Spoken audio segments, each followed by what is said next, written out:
تو میرے دوستو یہ پیری مریدی پلس بیعت، یہ تین باتیں آج آپ ضمناً آپ کی میں نے دامن میں ڈالی ہیں، ان کو آپ محفوظ رکھیں اور کوشش کریں جہاں آپ بیعت ہو رہے ہیں آپ کا مقصود اللہ ہو، آپ اللہ کو پانے کے لیے بیعت کریں۔ اگر آپ کو سمجھ میں آتی ہے کہ یار مجھے کوئی صحیح بندہ نہیں مل رہا، تو پھر آپ اپنے دل کو منائیں اور اللہ تعالیٰ کے نیک بندوں کی کتابیں پڑھیں اور اللہ کو پائیں۔ امام غزالی کی کتابیں پڑھیں، غوث اعظم کی کتابیں پڑھیں، داتا صاحب کی کتابیں پڑھیں، ایسی کتابیں ہیں یقین جانے پڑھتے جائیں دل دھلتا چلا جاتا ہے۔ لیکن یہ وہی کرے گا نا جس کا مقصود اللہ ہوگا۔ مقصود اگر دنیاوی پرابلم کا حل ہے تو بھائی وہ تو کہیں سے بھی تعویذ لے لو، اگر اثر ہو گیا تو اللہ مہربانی کر دے گا۔ دعا کرو، تہجد پڑھو، نفل پڑھو، یہ چیزیں ہیں۔ دھوکے میں نہ خود رہو نہ کسی کو رہنے دو۔ ہم انسان ہیں اور ہمیں اللہ نے اشرف المخلوقات بنایا ہے، اور ہم اسی کے ہاتھ میں ہاتھ دیں گے جو ہمارے ہاتھ کو غلاظتوں سے نکال کر نور باری تعالیٰ کے اندر اتنا منور کر دے جہاں نگاہ جائے سرور ہی سرور مل جائے، ورنہ بھائی نہیں، پھر جیسے ہیں بھائی چلتے رہیں، ٹھیک ہے۔ تو اس کے لیے جو بات میں کر رہا ہوں نا، جو بات کر رہا ہوں اس میں پیر کو بھی محنت کرنی پڑے گی، مرید کو بھی۔ اب دونوں ہی کہتے ہیں کہ بھی سیدھا سوکھا کام ہونا چاہیے، پیر کو بھی محنت کرنی پڑے گی اور مرید کو بھی کرنی پڑے گی، پھر جا کے روحانیت طے ہوگی، پھر جا کے وہ دریچے واہ ہوں گے، وہ دل و دماغ کے جو ہے نا وہ کفل ٹوٹیں گے، پھر وہ وسعتیں نور وحدت کی ملیں گی، پھر اللہ رب العالمین کے محبوب علیہ السلام کی معرفت کا وہ نور ملے گا جو اس زندگی کو بھی روشن کر دے گا، قبر کو بھی روشن کر دے گا۔ لیکن حقائق سمجھنے کی ضرورت ہے اور حقیقت کو پانے کی ضرورت ہے اور حقیقت کی طرف بڑھنے کی ضرورت ہے، ورنہ تو وہ کہتے ہیں نا سونا جنگل رات اندھیری چھائی بدلی کالی ہے، سونے والو جاگتے رہیو چوروں کی رکھوالی ہے، آنکھ سے کاجل، آنکھ سے آنکھ ہے نا، آنکھ سے کاجل صاف چرا لیں یا وہ چور بلا کے ہیں، تیری گٹھڑی تاکی ہے اور تو نے نیند نکالی ہے۔ اچھا ایک اور بھی بات یہاں پر کہتا چلو، اب ایک بہت بڑا طبقہ ہے جو اس وسوسے کا شکار ہو جاتا ہے، وہ ٹوٹلی ولایت کا منکر ہو جاتا ہے۔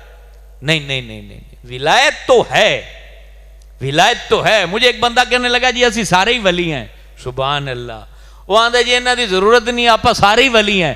میں کہا جب بندہ ولی بن جاتا ہے پھر وہ ولی خود کو سمجھتا ہی نہیں، پھر ہی تو وہ پہچانتا ہے من عرف نفسہ فقد عرف ربہ، جس نے من پہچان لیا اس نے رب کو پہچان لیا۔ تو خالی چٹاک پر نہ لینے دے تو ولی نہیں بنتا نا۔ تو مقصد ولایت حقیقت ہے، اس کے لیے آپ بھی تگ و دو کر سکتے ہیں، کہ عام بندہ بھی کر سکتا ہے، لیکن اس کے لیے اللہ کی معرفت کی طرف بڑھنا ہوگا۔ تو آپ ذرا اپنے حلقہ احباب میں اس فکر کو عام کریں، اس کی ضرورت ہے۔ نہ تو ہم نے ولیوں کا منکر بننا ہے، یہ پہلی بات، یہ حاصل کلام، اور پھر ہم اپنے موضوع پہ آتے ہیں۔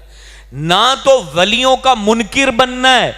مجھے بتائیں جنوں اللہ دیتا ہے تیسی کی میں منکر بن سکتا، جس کے پاس اللہ کا دیا ہوا نور ہے۔ ولی کا منکر بھی نہیں بننا اور کسی ڈھونگ رچانے والے کے ڈھونگ میں بھی نہیں آنا، بس یہ حاصل کلام بات ہے۔ تو حضرت داؤد علیہ السلام کی میں بات کر رہا تھا، آپ بادشاہ بن گئے تو آپ نے اللہ کے حضور ایک دعا کی، اور اس دعا کرنے کی بھی وجہ بعض روایتوں میں لکھی ہے، وہ آپ کے سامنے پیش کر دیتا ہوں۔ ایک فرشتہ انسانی روپ میں آیا۔ حضرت داؤد علیہ السلام بادشاہ بننے کے بعد یہ راتوں کو گشت کیا کرتے تھے، علاقوں کو دیکھتے تھے کہ لوگ کس حالت میں ہیں اور کس معاملے میں کوئی دشواری تو نہیں ہے. راتوں کو آپ علاقوں کا وزٹ کرتے تھے. ایک بندے سے ملاقات ہوئی اور بھیس بدلا ہوتا تھا اور پوچھتے بھی تھے کہ بھائی جو داؤد ہیں تمہارے بادشاہ ہیں تو وہ ان سے تم مطمئن ہو؟ تو اسی طرح ایک بندے سے ملے تو اس نے آگے سے کہا کہ کیا ہی خوب ہوتا داؤد علیہ السلام اپنے ہاتھوں کی کمائی کھایا کرتے. اللہ اکبر. تو حضرت داؤد علیہ السلام نے اللہ کے حضور دعا کی کہ یا رب مہربانی فرما، احسان کر اور مجھے کوئی ایسا ہنر دے کہ میں اس بات کو پورا کر سکوں. یا ایک بڑی لطف کی بات آپ کو بتاتا ہوں. انڈیا کے ایک مفتی ہیں، مفتی شہریار، انہوں نے خطاب کر دیا. وہ کچھ سر پیڑا عالم تھا، خطاب کر دیا کہ بھائی جو مولانا حضرات ہیں انہیں بھی کوئی کاروبار کرنا چاہیے، تنخواہ کی کمی کا رونا نہیں رونا چاہیے. وہ انڈیا ہی تو ڈھول بج گیا. پھر انہیں معافی منگی، بھی معاف کرو میں غلط گل کر بیٹھا. تو مقصد میں نے کہا یار کیوں معافی مانگی ہے، تم نے صحیح بات کی ہے. تجارت کریں، مولانا لوگ بھی کریں، خطیب بھی کریں، پیر بھی کریں. ہاں جو بندہ پراپر 12 گھنٹے پڑھاتا ہے وہ نہیں کر سکتا، اس کو اچھی تنخواہ دینی چاہیے. جو 12 گھنٹے نہیں پڑھاتا نا تو اس کو صرف نماز پڑھانی یا تقریر کرنی ہے یا نعت پڑھنی ہے، وہ کاروبار کر سکتا ہے، کرنا چاہیے. نبیوں نے کیا ہے. امام علی نقی رضی اللہ تعالیٰ عنہ آپ نا کھیتی باڑی میں ہل چلا رہے تھے. کسی نے کہا حضور آپ امام وقت اور کھیتی باڑی میں ہل چلا رہے ہیں، کھیتی باڑی میں ہل چلا رہے ہیں. کہا میاں میرے سے اور میرے باپ سے افضل اللہ کے نبیوں نے کام کیا ہے تو مجھے کیا منع ہے؟ تو مجھے کون سا منع ہے؟ تو تجارت تو سنت ہے، کرو تجارت، ڈرا نہ کرو. اب کئی امام مسجد اور مولانا ڈرتے ہیں لوکی آگ سے ہونا ہے جناب تے ریڈی لائی کھلا ہے، اے دودھ لیندہ پھردا ہے، اے اتنا فروٹ بیچدا پیا ہے. مجھے بتاؤ جب بیمار ہوتے ہو تو یہ باتیں کرنے والے تمہارے گھر میں کھانا دے جاتے ہیں یا دوائی دے جاتے ہیں؟ انہوں نے یہی کہنا ہوتا ہے نا مولوی نکھٹو ہوتے ہیں. تو مولوی نکھٹو بنتے کیوں ہیں؟ کرو تجارت، دکانداری بھی کرو، نمازیں بھی پڑھاؤ، اذانیں بھی دو، جمعے بھی پڑھاؤ، یہ نیکی کے کام بھی کرو، تجارت بھی کرو. تو حضرت داؤد علیہ السلام نے جب اللہ کے حضور یہ دعا کی، دعا کرنے کے بعد اللہ نے ان کو یہ معجزہ عطا کیا کہ لوہا حضرت داؤد کے ہاتھ میں موم ہو جاتا تھا. لوہا تو یہ لوہے کو پھر اپنے ہاتھوں سے، جیسے آپ موم کو اس طریقے سے کرتے ہیں، اپنے ہاتھوں سے اس کو سیدھا کر کے زرہ بناتے تھے. یہ جیکٹ لوہے کی جو ہوتی نا جیکٹ بناتے تھے اور جیکٹ تیار کر کے بازار میں بیچتے تھے. آپ حیران ہوں گے وہ کتنے کی بکتی تھی. اس دور کی بات کر رہا ہوں، 6000 درہم میں وہ جیکٹ بکتی تھی، 6000 درہم میں.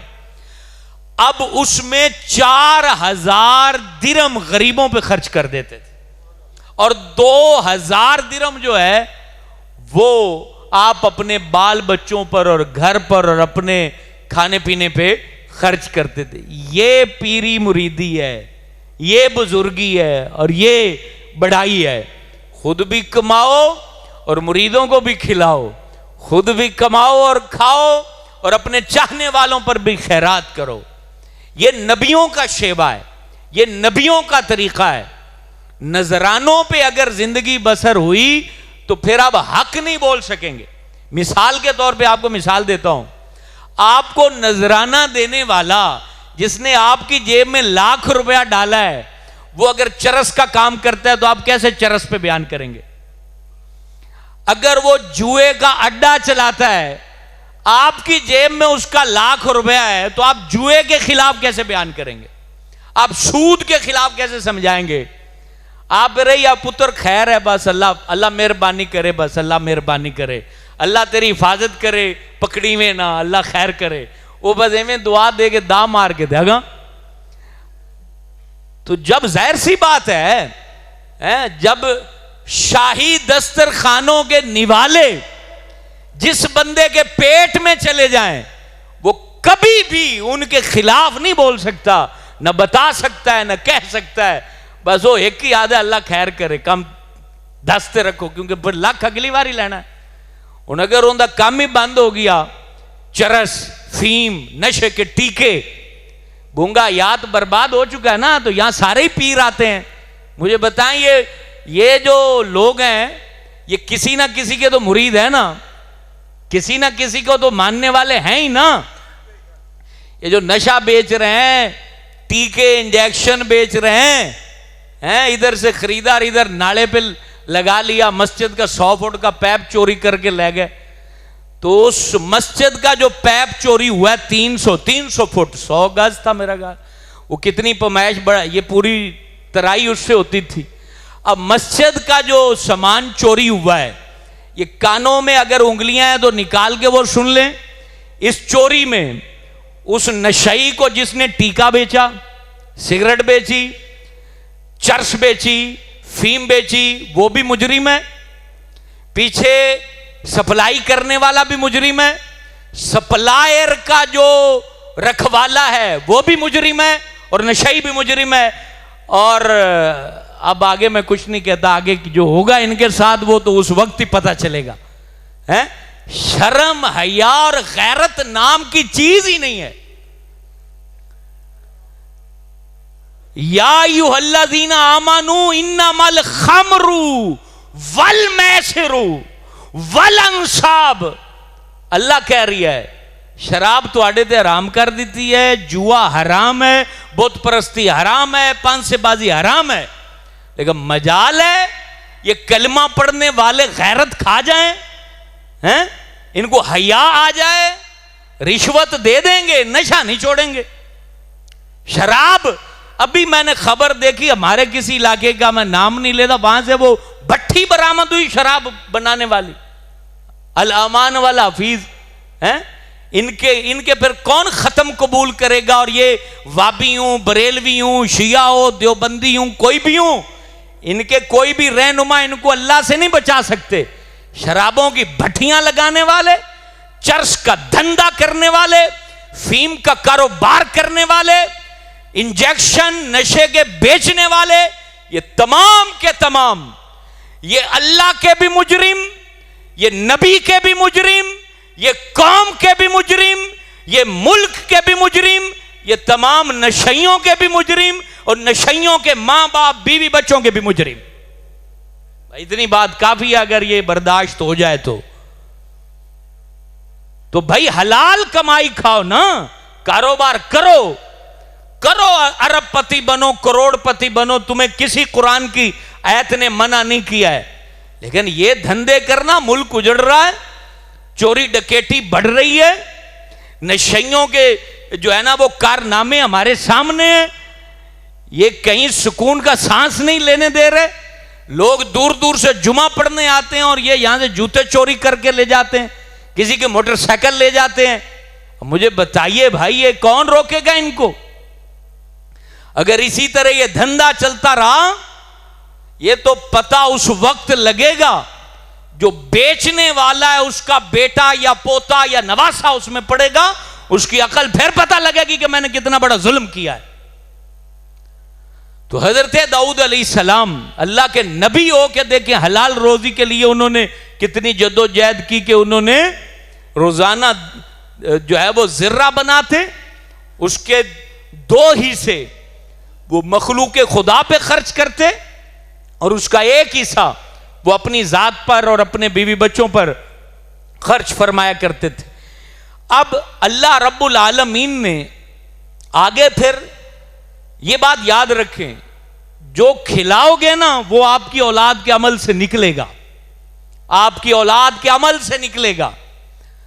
آپ نے اگر اپنا اہتمام اچھا کیا تو اللہ تعالیٰ کی رحمت سے بڑی امید ہے آپ کی اولاد آپ کے سامنے یوں سر جھکا کے رہے گی. تو حضرت سلیمان کی صورت میں پھر اللہ نے ان کو بیٹا بھی عطا کیا, اور اتنا خوبصورت بیٹا عطا کیا کہ رب نے پوری زمین کی سلطنت بھی حضرت سلیمان کو عطا کی, اور چرند پرند کی بولیاں بھی اللہ نے ان کو عطا فرما دی. چرند پرند کی بولیاں, ایک دفعہ آپ نا مور کو بولتے ہوئے سنا تو حضرت سلیمان فرمانے لگے تمہیں پتہ ہے مور اس وقت کیا بول رہا ہے؟ مور کیا بول رہا ہے؟ تو پھر فرمایا مور اس وقت بول رہا ہے جیسا کرو گے ویسا بھرو گے. یہ حضرت سلیمان علیہ السلام نے کہا تھا. ہر وقت وہ یہ نہیں بولتا، اس وقت جو بھی وہ بولی بول رہا تھا اس کا ترجمہ حضرت سلیمان علیہ السلام نے یہ کیا کہ جیسا کرو گے ویسا بھرو گے. گدھ کو آپ نے بولتے ہوئے سنا، گدھ کو، یہ جو مردار چیزوں کو کھا جاتی ہے، گدھ کو جب آپ نے سنا تو فرمانے لگے یہ اس وقت کہہ رہی ہے کوئی چیز باقی نہ رہے گی سوائے اللہ کی ذات. اللہ، کوئی چیز باقی نہ رہے گی. ایک دن میرے دوستو آنا ہے، اس منبر پر سننے والے اور ہوں گے، سنانے والا کوئی اور ہوگا. ہم نے ٹر جانا ہے، ایک دن میں نے بھی مر جانا ہے اور آپ نے بھی یہاں نہیں باقی رہنا. کفن میں لپٹی لاشیں بڑے بڑے حسینوں کی زمانے نے دیکھی ہے، بڑے بڑے نورانی وجدانی چہروں والے اس دنیا کو چھوڑ کے چلے گئے. زمانہ عارضی، عروج عارضی، اقتدار عارضی، وقت عارضی، یہاں پر دی گئی مہلت عارضی، یہاں پر دیا گیا سامان عیش و عشرت عارضی، اور یہاں سے ہر چیز چھوڑ کے ہر بندہ اللہ کے حضور پیش ہوا. ہوتے رہیں گے قیامت تک، یہ سلسلہ جاری رہے گا. کیوں نہ اس دنیا میں رہتے ہوئے ہم اللہ کو منا لیں، اللہ کو منا لیں. اور پھر ایک دفعہ ہدہد کی زبان سے آپ نے الفاظ سنے تو فرمانے لگے یہ ہدہد اپنی زبان سے کہہ رہا ہے سبحان ربی الاعلی، سبحان ربی الاعلی. مینڈک کو آپ نے سنا تو حضرت سلیمان فرمانے لگے یہ مینڈک کس وقت کہہ رہا ہے سبحان ربی القدوس، سبحان ربی القدوس، سبحان ربی القدوس. ایک دفعہ آپ نے خفاف ایک جانور ہے، لمبے پر اور چھوٹی ٹانگیں ہوتی ہیں، اس کو بولتے ہوئے سنا تو آپ فرمانے لگے یہ کہہ رہا ہے لوگو اللہ سے معافی مانگ لو، اللہ سے معافی مانگ لو، اللہ معاف کرنے پر قادر ہے. تو حضرت سلیمان کو رب کائنات نے یہ طاقت دی تھی کہ پرندوں کی بولیاں جانتے تھے، ان کو جو رپلائی کرتے تھے اس میں پھر اللہ رب العالمین نے پرندوں کو یہ قوت دے دی تھی کہ حضرت سلیمان کے کلام کو وہ سمجھ بھی لیتے تھے اور اس کے مطابق عمل بھی کرتے تھے.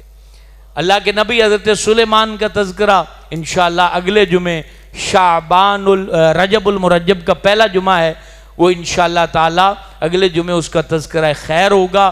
میرے دوستو الحمدللہ تعالی آپ کی مسجد، آپ کا ادارہ اللہ کی رحمت سے تعمیر و ترقی کی منزلیں طے کر رہا ہے. ہم سبھی کوشش کر رہے ہیں کہ یہ اپنے تمام تر تعمیری مراحل کو مکمل کرنے کے بعد تعلیمی مراحل کی طرف بڑھے. اس کے لیے آپ سب کے تعاون کی ضرورت ہے.